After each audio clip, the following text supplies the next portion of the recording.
relais. Si on en arrive là, c'est que la situation est très grave. Il peut y avoir alors, un manque de surveillants. L'administration devra prendre des précautions pour convoquer des non-grévistes, davantage de monde. Nous, ce que nous souhaitons, c'est qu'il y ait suffisamment de grévistes pour que le ministre se rende compte qu'il y a un problème grave. Le but, c'est pas de bloquer les examens, c'est vraiment de dire si on en arrive là, c'est vraiment parce que jamais on a connu de tels blocages, un tel refus d'un ministre d'écouter les professions. Voilà, pour faire pression sans doute, cette menace sur le bac, on en parle avec Jean-Rémy Girard. Bonsoir. Bonsoir. Vous êtes enseignant, président du SNALC, et vous appelez justement à faire cette grève de la surveillance. Vous allez nous dire pourquoi dans un instant. Et puis nous sommes avec la députée de La République En Marche des Hauts-de-Seine, Céline Calvez. Bonsoir. Bonsoir. Vice-présidente de la commission éducation. Pourquoi menacer le bac? Pourquoi mettre ce coup de pression peut-être sur le ministre, mais aussi sur les élèves qui sont en train, en ce moment même sans doute, de réviser pour le 17 juin? Eh bien, c'est-à-dire que rien n'a fonctionné jusqu'à présent. Moi, j'aimerais savoir quel mouvement syndical dans l'éducation nationale a obtenu quoi que ce soit au XXIe siècle. Cherchez, je ne suis pas sûr que vous allez trouver grand-chose. On est arrivé à un point de blocage, à un point de fatigue, à un point de non-écoute de la profession qui est énorme. Donc, à un moment, c'est une sorte, c'est une sorte d'alerte sociale. Oui, mais vous prenez en otage les élèves. Alors moi, j'utilise jamais cette expression prendre en otage. Prendre en otage, c'est quelque chose de grave. Oui, on prend en otage personne. L'avenir des élèves aussi, de ceux qui passent le bac, c'est quelque chose d'important et de grave pour eux. On sait bien, c'est nous qui les préparons. Donc on est tout à fait d'accord, on est bien d'accord, on les prépare toute l'année, on corrige des bacs blancs, etc. Vous préparez des élèves et vous êtes en train de leur expliquer, mais oui, mais en même temps, je vais peut-être perturber ton épreuve. Mais une fois encore, logique. On est en plein dans une réforme du lycée qui va déconstruire tout un tas de choses, sur une attaque sans précédent de la fonction publique. On a des professeurs qui sont paupérisés comme jamais, on est quasiment les moins bien payés d'Europe. Les collègues n'en peuvent plus et ils ne savent plus comment s'exprimer. On descend dans la rue, ça fait rien, on va dialoguer au ministère. Comment concrètement ça va s'organiser cette grève de la surveillance? C'est relativement facile, hein. Être gréviste, c'est juste ne pas venir travailler et ne pas être payé. Donc s'il n'y a pas de surveillant, il n'y a pas d'épreuve. Tout à fait. Madame la députée, vous comprenez la colère, l'exaspération, on a tout essayé, il ne reste plus que ça. Je comprends l'exaspération, notamment sur la question de la rémunération, et quand vous comparez à ce qu'on donne aux enseignants dans d'autres pays. Ce que je ne comprends pas, c'est le reproche que l'on fait à Jean-Michel Blanquer sur un manque de concertation. Sur la réforme du bac, et ça date de la mission de Pierre Mathiot depuis fin 2017, il y a eu beaucoup de concertation. Il y a eu plusieurs milliers d'élèves qui ont été concertés.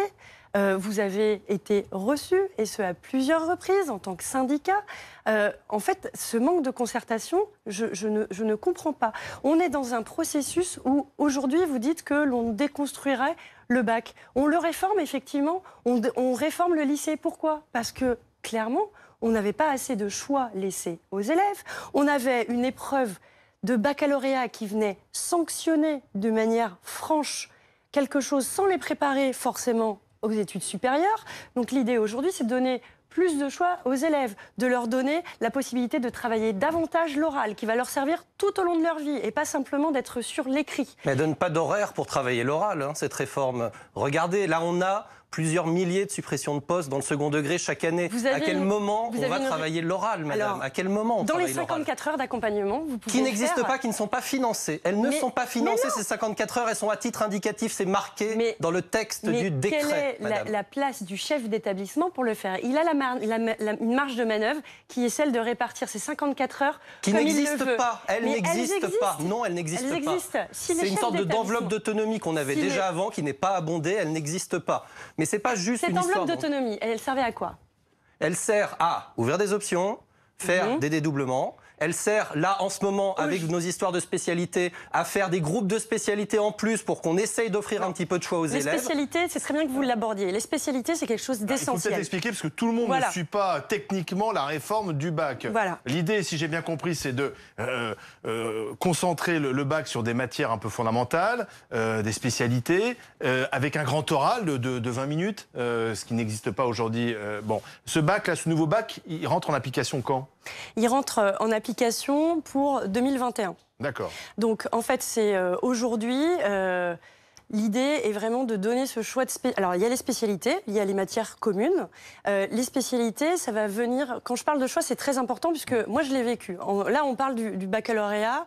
Je vais spécifiquement parler du baccalauréat général. Oui. Le général, depuis 96 ou 97, vous aviez 3 filières. Et ces filières vous faisaient renoncer à des choses. Vous aviez le choix entre littéraire, économique et social, et scientifique. Moi, j'ai choisi scientifique. Il a fallu que je renonce à ce qui me plaisait aussi, qui était l'économie. Et bien maintenant, vous allez faire des disciplines scientifiques et vous allez renoncer aux sciences de la vie et de la terre. Mais non, le système, madame, on doit abandonner une spécialité entre la première et la terminale. Non, mais vous racontez des choses fausses, donc à un moment, je vous interromps.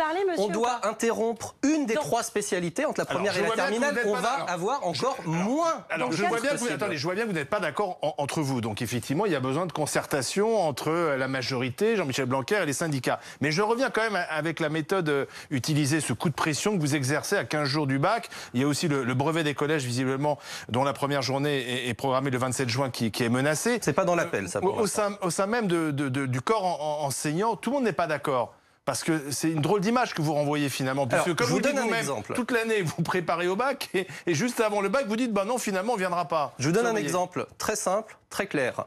Le ministre a imposé arbitrairement que les enseignants soient obligés de pouvoir prendre une 2e heure supplémentaire sans qu'ils aient à donner leur accord. Qui, chez les enseignants, est globalement moins bien payé. Nous, on fait des heures supplémentaires moins bien payées que les heures normales. Voilà. Toutes les organisations syndicales, dans l'instance de consultation, toutes, celles qui appellent pas, là, voilà, ont voté non. D'accord. On a été obligé de reconvoquer l'instance de concertation, ça marche comme ça. On est censé discuter entre les deux, on n'a pas discuté. Toutes les syndicats ont revoté tous non. Le ministre a sorti. Donc Jean-Michel Blanquer, voilà. il est droit dans ses bottes, il n'écoute pas. Exactement. Mais il écoute. Mais, oui. Mais là, il n'écoute pas. Tout le monde dit non, il fait le truc. Non, on est bien d'accord qu'il écoute pas. La concertation, ceux qui ne voient pas leurs propositions acceptées font toujours contester qu'il y ait eu concertation. Mais en fait, la concertation... Mais là, il n'y en a pas eu, justement. Non, mais ce n'est pas forcément accepter toutes ces propositions. Concertation, c'est pas simplement écouter les revendications des syndicats. Aucune organisation syndicale n'a voté pour cette réforme du lycée. Mais en fait, dans ces cas-là, on ne bouge jamais et on ne transforme pas le système éducatif. C'est ça qu'il faut. En fait, aujourd'hui, vous avez quand même une large partie, les 90% d'une génération qui va au bac et qui se plante dans les enseignements supérieurs. Tout le monde se plaint de ce bac, ça c'est vrai. Mais en fait, le bac, il faut le changer. Je reviens sur la question... Tout le monde est d'accord qu'il faut le changer, vous n'êtes pas d'accord sur la façon de changer ce bac. Je pense que quand même, on peut être d'accord sur le fait de mettre plus d'oral, de mettre une partie 10% de contrôle continu pour pas avoir justement le stress provoqué par ces épreuves qui sont terminales et qui viennent comme une sanction. Non, mais c'est pas une sanction, une épreuve de bac. Oui, mais enfin, tout le monde stresse pour le bac. C'est bien que ça se joue plus au bac, ça se joue. C'est normal de stresser pour un examen. Mais tout le monde stresse pour le bac. Et effectivement, alors ce qui est bien, c'est qu'avec la menace que vous faites peser, mais qui, je pense, ne représente pas beaucoup de monde. C'est du stress supplémentaire. C'est des syndicats qui représentent la majorité des enseignants. Alors, Jean-Michel Blanquer, la majorité des enseignants. Est-ce que les enseignants iront faire grève, iront vraiment faire la grève de la surveillance, iront faire perdre une année à toute une génération? Mais c'est incroyable. Mais on sait très bien, madame, que là, l'objectif, la balle, elle est dans le camp du ministre. Le ministre, s'il veut faire du dialogue, ok, on veut concerter. Mais c'est une sorte de chantage. Mais non, ça s'appelle simplement mais ça s'appelle une pression. Le ministre, lui aussi, il nous fait de la pression. Alors, Jean-Michel Blanquer, simplement pour terminer, il dit de toute façon, c'est pas grave, ça bougera rien, puisque l'administration convoquera un nombre de surveillants plus important et fera appel à des non-grévistes. Donc en fait, il dit ça ne changera rien, le bac aura lieu. Par contre, on verra le 17. On verra le 17. Donc vous maintenez pour le 17. Qui vous servez des élèves pour faire pression. On passera pour des gens qui défendent les intérêts d'une profession dont vous avez dit vous-même qu'elle était sous-payée et le ministre ne fait strictement rien. Il impose des heures sup mal payées. Il n'a rien fait en termes de rémunération. Il ne fait rien. Le pouvoir d'achat, aussi bien dans les REP que les heures supplémentaires, vous avez commence à 1,2 SMIC, madame. 1,2 SMIC, 5 ans d'études. Je suis d'accord avec vous. Mais c'est 1,2 SMIC.